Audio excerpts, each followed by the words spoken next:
હા જય માતાજી મિત્રો, જોતા રહો ફૂલ કોમેડી વિડીયો. કેટલા થયા? 200 રૂપિયા ખાલી.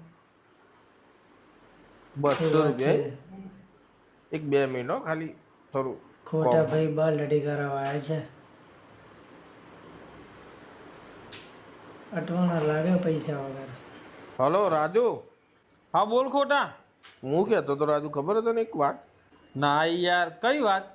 અલ્યા અત્યારે માર્કેટમાં હે ને એક નવું ફ્રોડ ચાલુ થયું. શું કે વાત છે તમારા ખોટા ઉપર હે ને ભાઈ? ખોટા ખોટા ફોન આવે ને ખાતામાં એમ પૂછ્યું કે ભાઈ તમારા ખાતામાં કેટલા પડ્યા? 20,000 15,000 આવા ખાતામાં પડ્યા હોય ને એટલે ભટ લઈને ઉઠાઈ લો અહીં. એટલે તારા ખાતામાં કેટલા પડ્યા? હું વાત કરો ખોટા? મને તો ખબર જ નથી યાર. વાત મારા સાચી. ખાતામાં તો 200 રૂપિયા પડ્યા. સારું તું કહી દીધું. એમ કર, હું સ્કેનર મોકલું, એ બહુ નાખી દેજે મારામાં. હું આ બાલ કપાવા આવ્યો તો તે પૈસા આપવાના. વાહ રે વાહ ખોટા.